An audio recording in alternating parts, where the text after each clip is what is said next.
हमारी संस्कृति, हमारे संस्कार सदा रहें हमारे साथ। सब्सक्राइब करें तिलक।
दुर्योधन,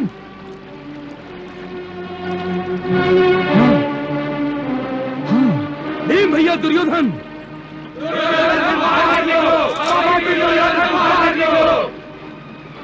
माताश्री, देख लिया कुरुकुल के कलंक को।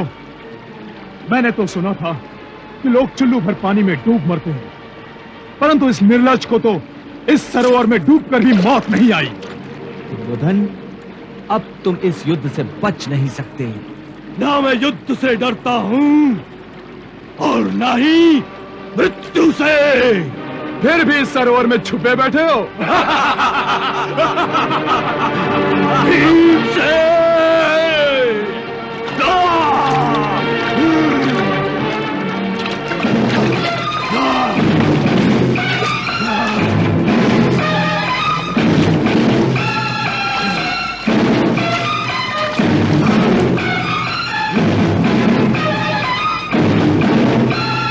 हम पांचों पांडवों में से केवल एक पांडव तुम्हारे साथ युद्ध करेगा। यदि तुम जीत गए तो हम बाकी के सारे पांडव अपनी हार मान लेंगे। ये पृथ्वी तुम्हारी हो जाएगी, हस्तिनापुर भी तुम्हारा हो जाएगा और हम सब वनवास को चले जाएंगे। भ्राताश्री, आपके इस दुरात्मा को शस्त्र और प्रतिद्वंदी चुनने का अधिकार देने के बावजूद भी देखिए कैसे चुपचाप खड़ा है ये। अरे, इसे तो केवल बड़ी बड़ी बातें करने की आदत है। और यदि इसने युद्ध किया तो गदा से नहीं करेगा, क्योंकि यह जानता है कि यदि इसने गदा चुन ली तो इसे मुझसे युद्ध करना पड़ेगा, और यदि इसने मुझसे युद्ध किया तो यह जानता है कि यह मेरे हाथों से बच नहीं सकेगा। यह कार क्या मुझसे युद्ध करेगा भ्राताश्री?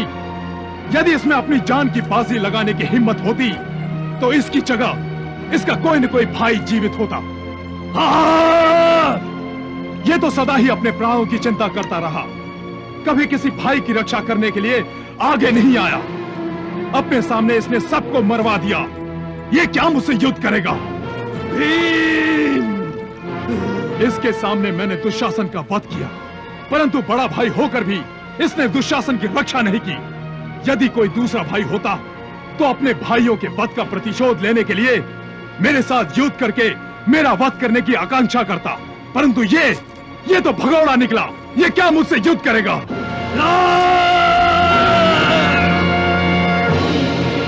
ये तो केवल एक निर्बल नारी का भरी राज्यसभा में अपमान कर सकता है, परंतु मुझसे युद्ध नहीं कर सकता। ये शकुनी की आड़ में द्यूत खेल सकता है, परंतु युद्ध नहीं कर सकता। ये कायर है, नपुंसक है। बस भीम बस, ये लांछन अब मैं सहन नहीं कर सकता। तुमने मेरी वीरता का अपमान किया है। हाँ, मैं युद्ध करूंगा, युद्ध करूंगा। भीम!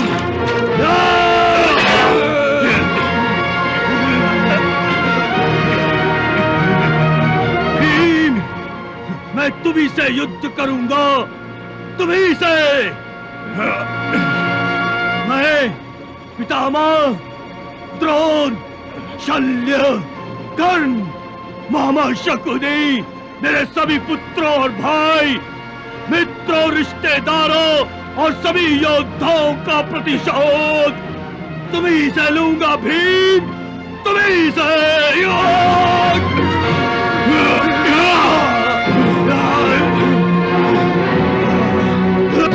बहुत बड़ी भूल की तुमने पुत्र, बहुत बड़ी भूल की। अरे तुम्हें तो युधिष्ठिर, नकुल या सहदेव को ही युद्ध करने के लिए चुनना चाहिए था, भीम को नहीं। परंतु तुमने तो साक्षात अपनी मृत्यु से गदा युद्ध करने का निर्णय ले लिया है। यही तो युधिष्ठिर की रणनीति है महाराज, अपने शत्रु को जीवित न रखने की रणनीति। महाराज, युधिष्ठिर ये नहीं चाहता था कि दुर्योधन उसकी शरण में आए। यदि दुर्योधन ऐसा करता तो उसे अभय देने के सिवा युधिष्ठिर के पास और कोई रास्ता नहीं रहता। बड़े भैया, प्रतिशोध के आवेश में आकर होश मत गंवाइए। ये मत भूलिए कि दुर्योधन साधारण गदाधर नहीं है। आप दोनों एक ही गुरु के शिष्य हैं। बलराम भैया ने आप दोनों को महान गदाधर बनाया है। आज इस बात का फैसला हो जाएगा कि सर्वश्रेष्ठ गदाधर कौन है। आज मैं इस पांडवों के जनजात बैरी को सदा मौत की नींद सुला दूंगा। आज मैं महाराज युधिष्ठिर को अंतिम विजय दिलाकर ही दम लूंगा। हाँ बड़े भैया, मैं जानता हूं आज आप अपनी प्रतिज्ञा अवश्य पूरी करेंगे और इस दुर्योधन की जांघों को तोड़कर इसका वध करेंगे। ये मेरा दृढ़ विश्वास है। दुर्योधन, आज के अंतिम युद्ध में मैं तुम्हारे और तुम्हारे पिता धृतराष्ट्र दोनों के छल, कपट और अपराध का गिन गिन कर प्रतिशोध लूंगा। भीमसेन, सपने देखना बंद करो और मुझसे युद्ध करो, युद्ध। हाँ, जी भर के युद्ध करो, क्योंकि आज के बाद तुम किसी से युद्ध नहीं कर सकोगे।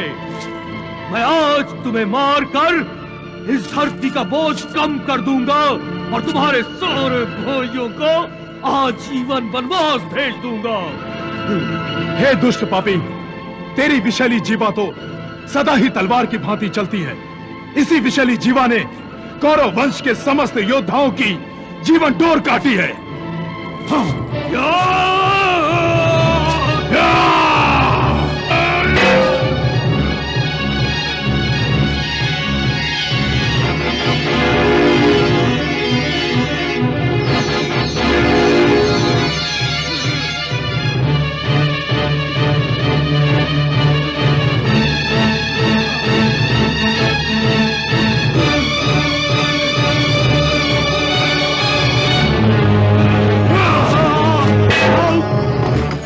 सारथी, यदि तुम्हारे रथ की गति यही रही तो कुरुक्षेत्र पहुंचने के लिए मुझे अगले जन्म तक इंतजार करना पड़ेगा। रथ की गति बढ़ाओ। जो आ गया।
और दुर्योधन का गदा युद्ध देखकर ऐसा लग रहा है जैसे दोनों ने साक्षात मृत्यु का रूप धारण कर लिया है।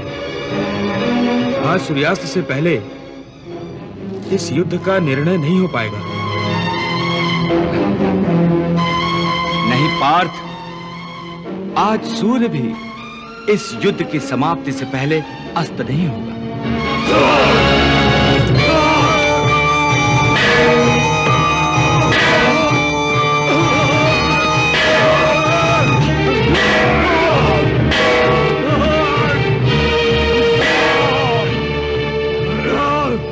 नकुल, दुर्योधन का भयंकर आवेश देखकर मुझे भार्गव शुक्राचार्य का नीति शास्त्र याद आ रहा है। उन्होंने कहा था कि जब एक योद्धा अपनी मृत्यु के भय से रणभूमि छोड़कर भाग जाता है, परंतु जब विवश होकर उसे फिर रणभूमि पर लौटना पड़ता है, अपने शत्रु के साथ युद्ध करना पड़ता है, तब ऐसे शत्रु के साथ युद्ध करने वाले योद्धा को सावधान रहना चाहिए। अर्थात उनके कहने का अर्थ यह था कि ऐसा योद्धा अपनी जान हथेली पर लेकर युद्ध करता है।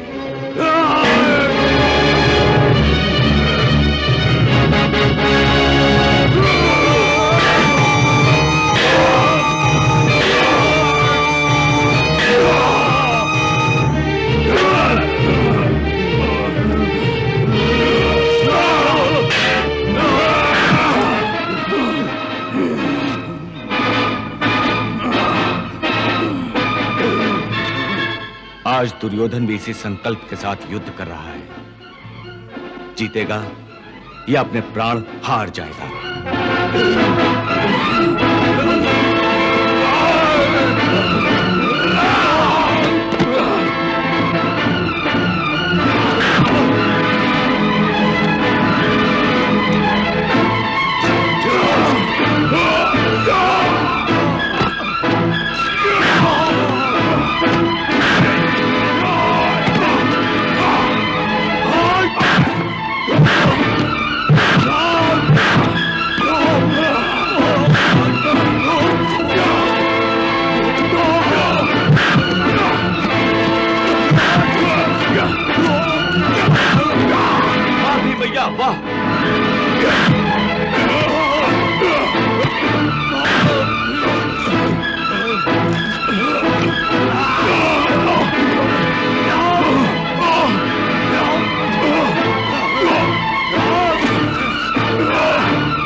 द्वारकाधीश, दाऊ भैया आ रहे हैं।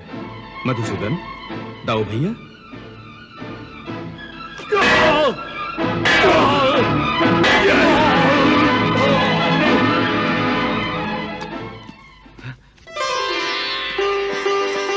कन्हैया, दाऊ भैया, कन्हैया, कन्हैया। प्रणाम दाऊ भैया। कन्हैया, कन्हैया, हमें ये युद्ध रोकना होगा।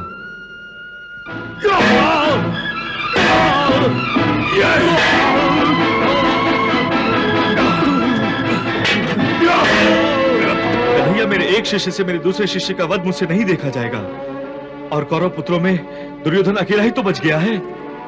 अकेले दुर्योधन के पांडव द्वेष के कारण ही तो ये महायुद्ध शुरू हुआ है। अकेले दुर्योधन के कारण ही तो कुरुकुल का महाविनाश हुआ है। परंतु कन्हैया, उनका संपूर्ण विनाश तो हम रोक सकते हैं ना। कन्हैया, यदि मैं आदेश दूं तो दुर्योधन मेरी अवज्ञा नहीं करेगा, और युधिष्ठिर भी मेरी आज्ञा का पालन अवश्य करेगा। दाऊ भैया, परंतु परंतु कुछ नहीं कन्हैया, मैं अभी ये युद्ध रोकने जा रहा हूं। दाऊ भैया, अरे सुनिए दाऊ भैया।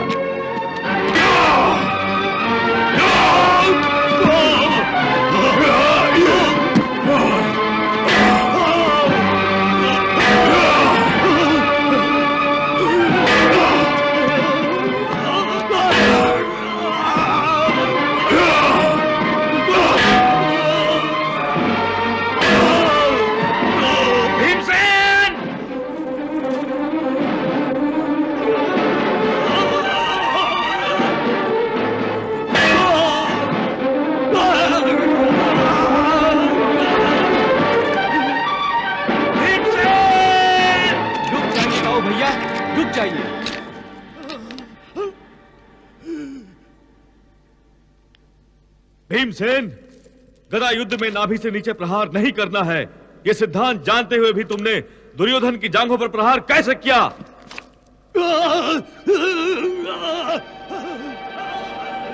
ये तुमने मेरा, अपने गुरु का अपमान किया है, गदा विद्या का अपमान किया है। धिक्कार है तुम पर। रुक जाइए दाऊ भैया, रुक जाइए। इस भीम को इसके पाप का दंड दिए बिना मैं नहीं रुकूंगा कन्हैया। इसने अधर्म किया है, अन्याय किया है। नहीं, इसके पाप का दंड मैं इसे अवश्य दूंगा। दाऊ भैया,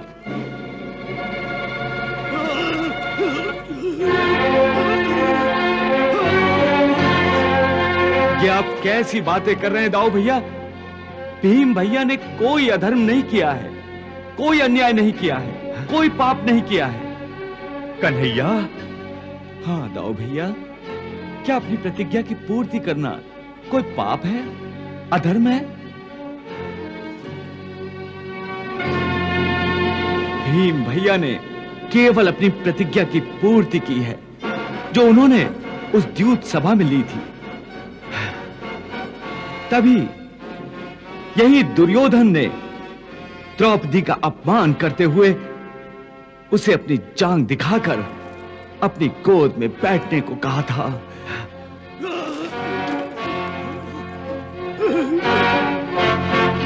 तभी भीम भैया ने दुर्योधन की दोनों जांघों को तोड़ने की प्रतिज्ञा की थी। अब आप ही बताइए दाऊ भैया, इसमें अधर्म क्या है, इसमें अन्याय क्या है, इसमें पाप क्या है? पाप तो इस दुर्योधन ने किया है, अधर्म तो इस दुर्योधन ने किया है, अन्याय तो इसी दुर्योधन ने किया है। फिर भी भीम को इस तरह से प्रहार नहीं करना चाहिए था। इसने तो गदा विद्या के सारे सिद्धांतों का वध किया है। शांत हो जाइए दाऊ भैया, शांत हो जाइए। भीमसेन ने तो रणभूमि में अपने शत्रु पर वार करके अपनी प्रतिज्ञा की पूर्ति की है। बस इसमें कोई अधर्म नहीं है।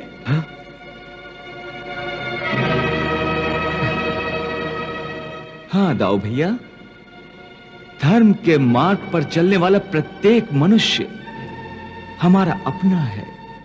उनका उत्कर्ष हमारा उत्कर्ष है, उनकी व्यथा हमारी व्यथा है, उनका दुख हमारा दुख है। इसीलिए दाऊ भैया, अपने क्रोध पर अंकुश लगाइए और पहचानिए अपने आप को कि किस लिए आपने इस मृत्यु लोक पर अवतार लिया है। इसका स्मरण कीजिए।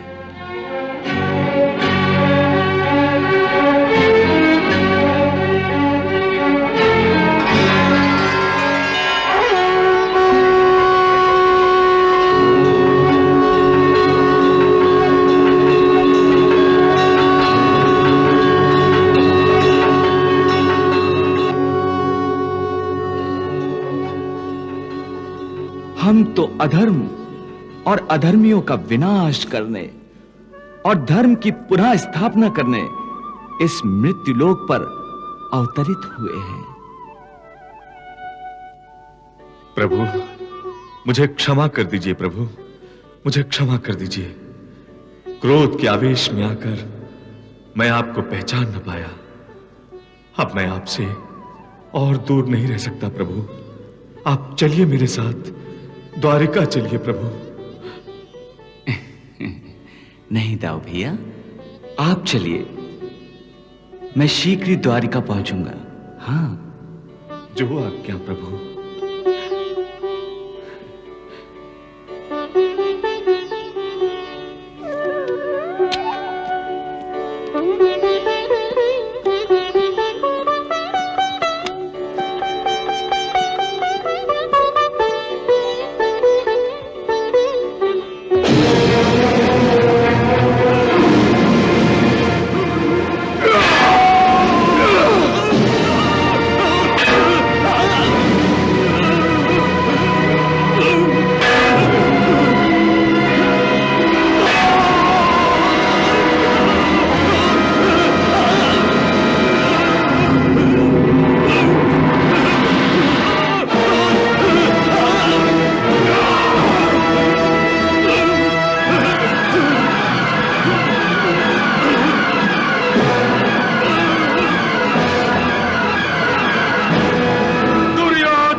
महाराज, मेरा दुर्योधन मारा गया, मेरा पुत्र मारा गया, मेरे 100 पुत्रों को कुरुक्षेत्र की धरती ने निगल लिया, मेरी कोख को सूनी कर दिया, मेरी ममता को उजाड़ दिया। दुर्योधन के साथ ही मेरा सब कुछ लुट गया, हमारा सब कुछ लुट गया।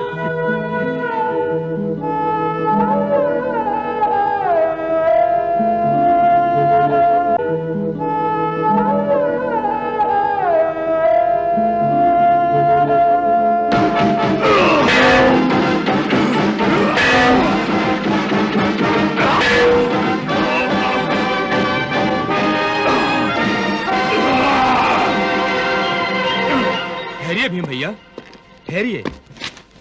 कदाचित ये मर चुका हो। दुर्योधन अब जीवित नहीं है।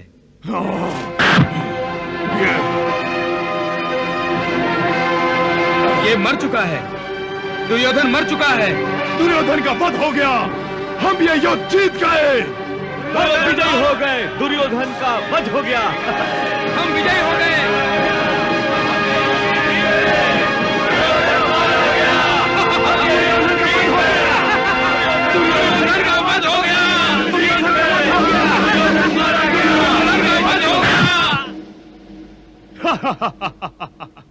हे दसों दिशाओं, नक्षत्रों, यक्षों, देवताओं, आज मैंने इस महायुद्ध का अंतिम पर्व इस पापी दुर्योधन के रक्त से लिखकर समाप्त कर दिया है।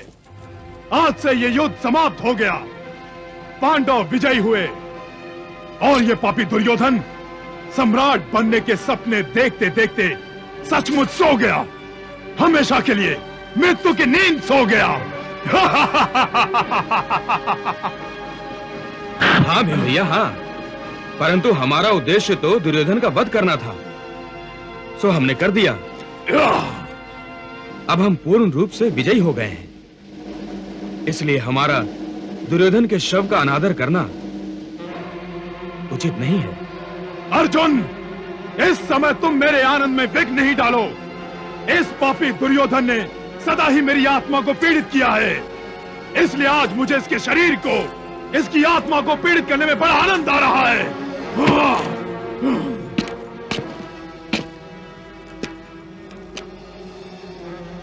भीम भैया, अपने क्रोध पर अंकुश लगाइए और एक योद्धा की भांति व्यवहार करना सीखिए। कोई योद्धा किसी शव पर खड़े होकर यूं विजय उत्सव नहीं मनाता। हाँ, आपको अपनी जीत की खुशियां मनानी है तो हम कहीं और चलकर मनाते हैं। हाँ भीम भैया। हाँ,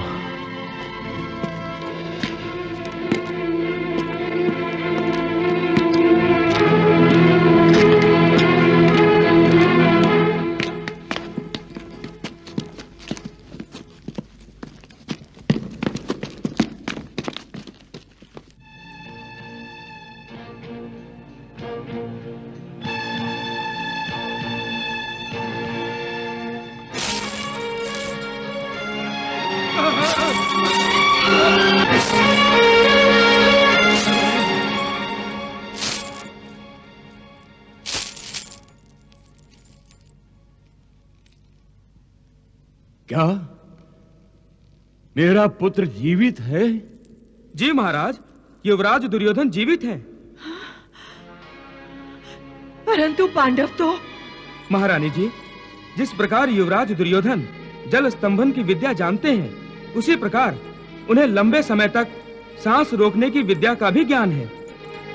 और दुर्योधन ने उसी विद्या का प्रयोग करके सांस रोककर पांडवों को भ्रमित कर दिया।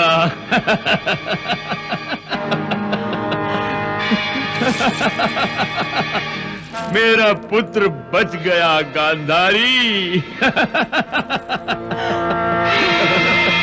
हमारा कुल दीपक बच गया, हमारा कुल दीपक।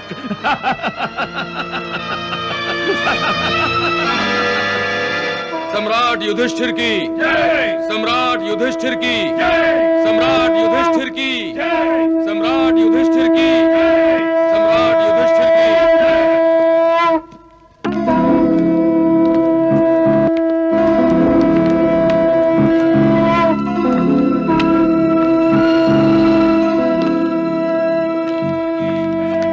सम्राट युधिष्ठिर की सम्राट युधिष्ठिर की सम्राट युधिष्ठिर की सम्राट युधिष्ठिर की सम्राट युधिष्ठिर की सम्राट युधिष्ठिर की सम्राट। मामा श्री, ये शंख ध्वनि सुन रहे हैं आप? हाँ अश्वत्थामा। परंतु अचानक शंख ध्वनि और रणवाद्य बजाने का क्या अर्थ है? हो सकता है उन्होंने युवराज दुर्योधन को ढूंढ लिया हो और सारे पांडव उन्हें युद्ध के लिए ललकार रहे हों। हाँ, तुम्हारा अनुमान ठीक हो सकता कृतवर्मा। तब तो हमें तुरंत युवराज की सहायता करनी चाहिए, वो इस समय संकट में होंगे। आइए मामा श्री। नहीं, ठहरो अश्वत्थामा, ठहरो। जल्दबाजी का निर्णय हमेशा घातक होता है। इस समय हम सामान्य परिस्थिति में नहीं हैं, इसलिए हमें कदम फूंक फूंक कर रखने चाहिए। कैसी बातें कर रहे हैं मामा श्री आप? उधर युवराज दुर्योधन शत्रुओं के बीच घिरे अकेले होंगे और हम यहां अपने प्राणों की सुरक्षा की नीति बना रहे हैं। नहीं, हमें तुरंत उनकी सहायता करने के लिए चलना चाहिए। अश्वत्थामा, हो सकता है कि हमारा संदेह गलत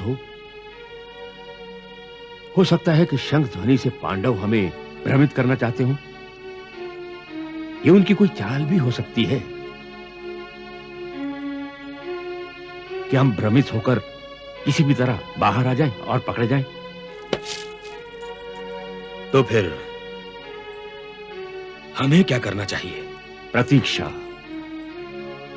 रात होने तक प्रतीक्षा। फिर हम अंधेरे में सरोवर पर जाकर स्थिति को समझेंगे।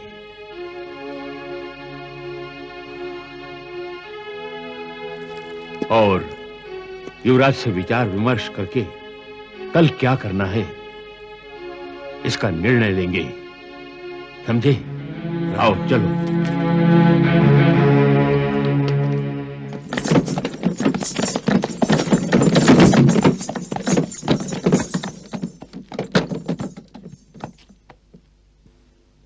केशव, ये तुम सबसे अलग थलग रात के इस एकांत में लेकर मुझे क्यों आए हो?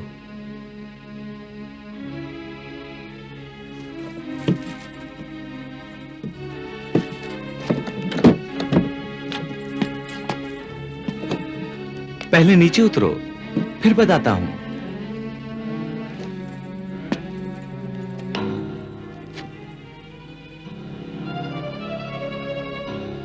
पार्थ, नीचे आओ, जल्दी करो। अपना गांडीव साथ ले लो।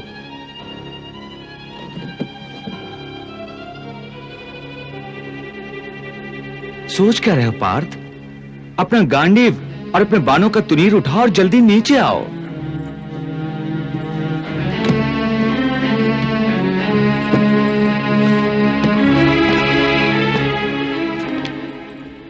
परंतु केशव,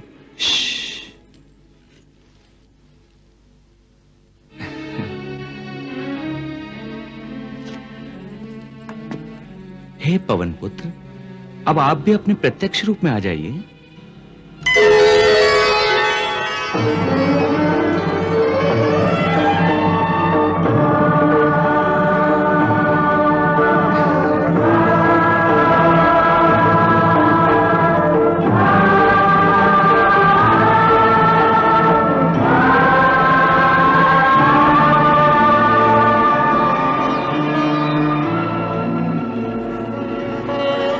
प्रणाम प्रभु।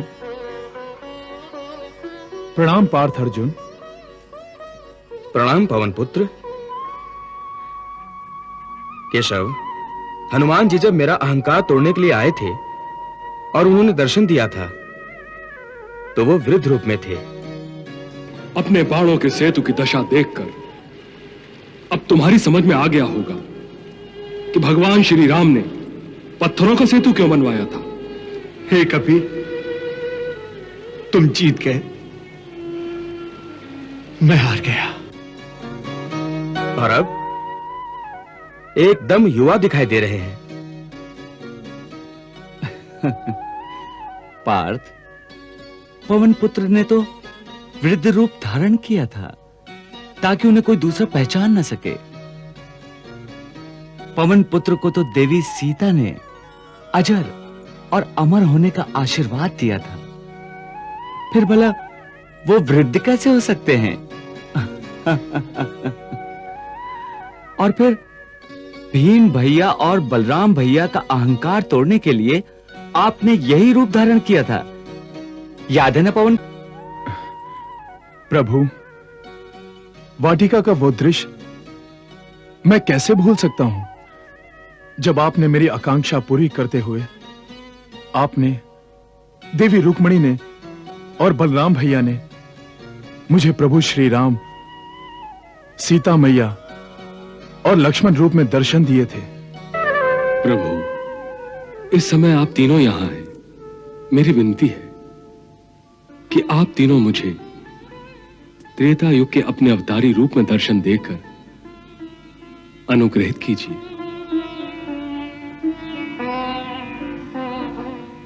अपने स्वामी श्री राम, अपनी माता सीता और लक्ष्मण तीनों के एक साथ फिर से दर्शन कर लूंगा तो मेरा जीवन सफल हो जाएगा।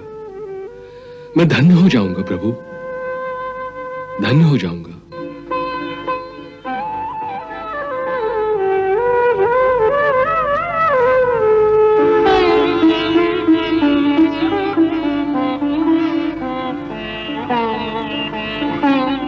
तथास्तु।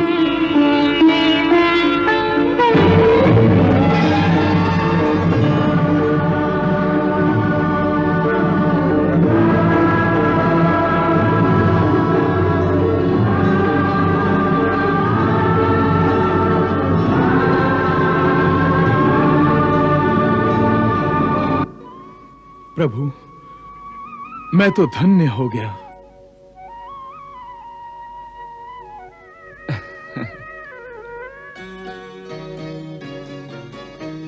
एक महाभयानक महायुद्ध होने वाला है। धर्म और अधर्म के इस विनाश के विचार से ही बड़े बड़े योद्धाओं का मनोबल टूट सकता है। कुरुक्षेत्र में होने वाला ये महायुद्ध एक ऐसे धर्म इतिहास की रचना करेगा जो मानवता को हर युग में सत्य का मार्ग दर्शाता रहेगा।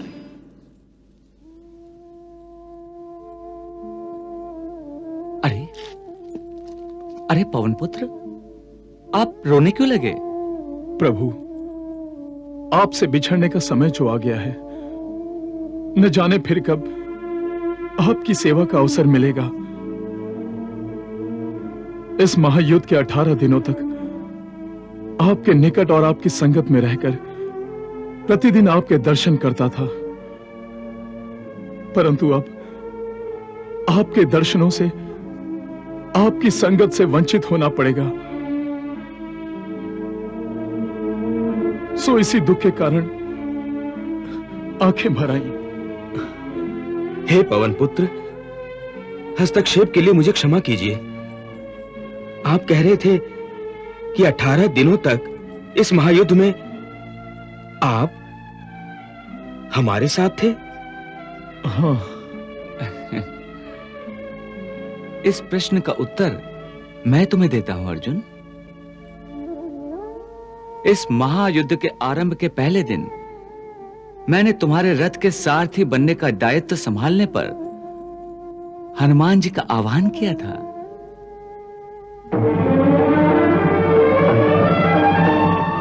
हनुमान जी को मैंने इस महायुद्ध में धर्म की सहायता के लिए बुलाया था।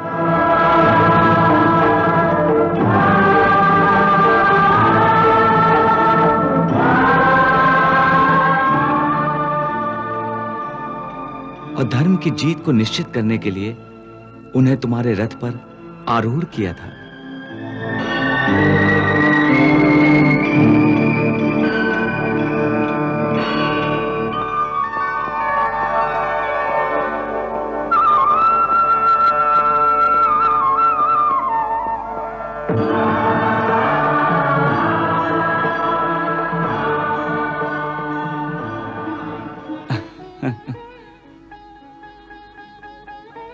हे पार्थ, इस युद्ध में तुम्हें विजयी बनाने में पवन पुत्र हनुमान का विशेष योगदान है।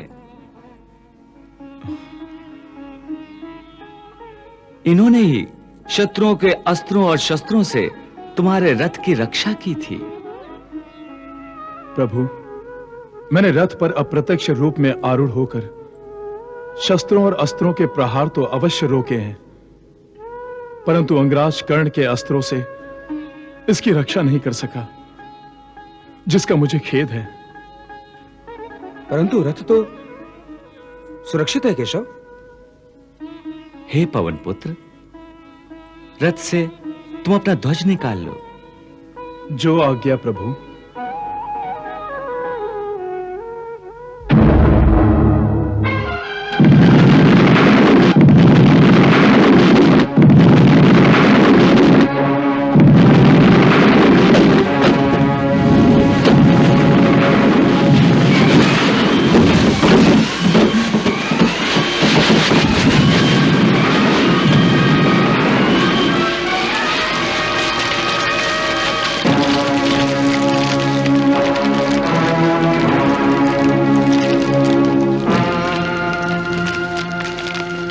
देख रहे हो ना पार्थ, अंगराज कर्ण के अस्त्रों के प्रहार का परिणाम। वाह अंगराज, वाह।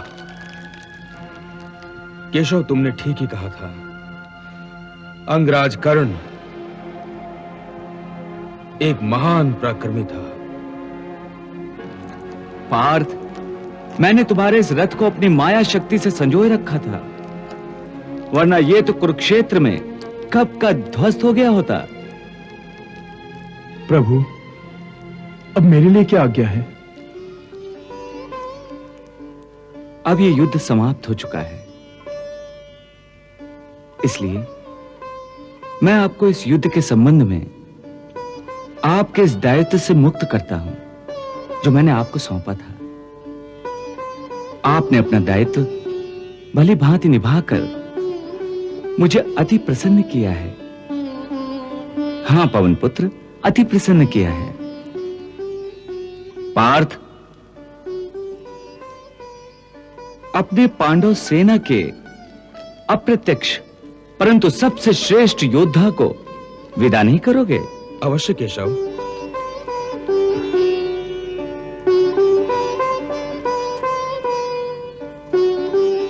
हे वीर पवन पुत्र, इस महायुद्ध में आपके सहयोग और सहायता के लिए मैं आपका अत्यंत आभारी हूं। नहीं पार्थ, यह तो मेरा सौभाग्य था जो प्रभु के परम मित्र की सेवा का अवसर मिला। प्रणाम प्रभु, प्रणाम पार्थ।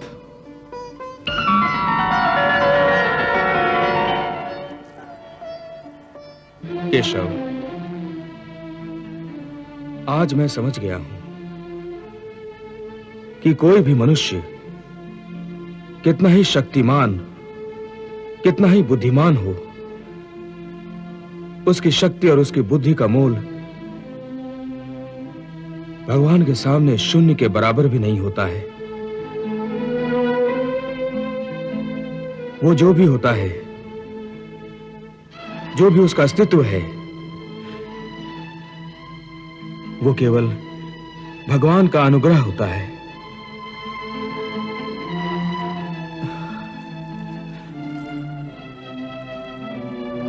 हे सर्वशक्तिमान, आपका यह तुच्छ भक्त आपके प्रभुत्व को प्रणाम करता है।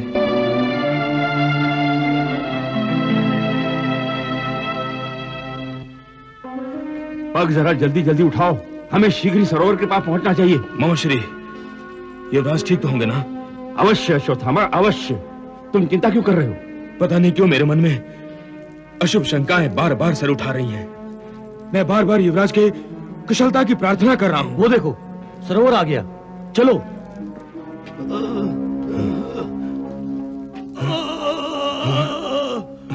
मामाश्री, ये तो किसी के कराहने की आवाज है। मामाश्री, शायद ये कुछ बोलो मत, बोलो मत, सुनो, कहीं पांडवों का कोई गुप्तचर न हो। मामाश्री, ये तो युवराज के कराहने की आवाज है। युवराज, कदाचित अनर्थ हो गया अश्वत्थामा, कदाचित अनर्थ हो गया।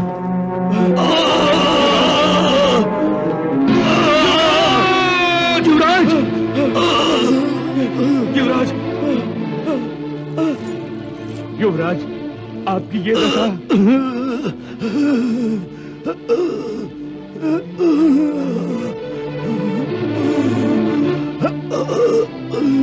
काश हमने युवराज को अकेले न छोड़ा होता। काश मैंने आपको युद्ध भूमि छोड़ने की सलाह न दी होती। मैं क्या जानता था कि मेरी बनाई कूटनीति आपके लिए मृत्यु का जाल बन जाएगी। हमसे बहुत बड़ी भूल हो गई युवराज, हमसे बहुत बड़ी भूल हो गई। हमारे जीवन का परम उद्देश्य आपके प्राणों की सुरक्षा करना था, हमारे सम्राट की सुरक्षा करना था, परंतु हम आपकी सुरक्षा नहीं कर सके। हमारे सामने हमारा सम्राट हिंसक पशुओं से घिरा धूल में पड़ा है और हम जीवित हैं। धिक्कार है हमारे जीवन पर, धिक्कार है हमारी वीरता पर, और धिक्कार है हमारी मित्रता पर। युवराज, आपकी इस दशा के उत्तरदायी हम हैं, हम। अब हमें जीने का कोई अधिकार नहीं है। हाँ युवराज, हम ऐसा निर्लज्ज जीवन नहीं जी सकते, नहीं जी सकते ऐसा निर्लज्ज जीवन। कृष्णा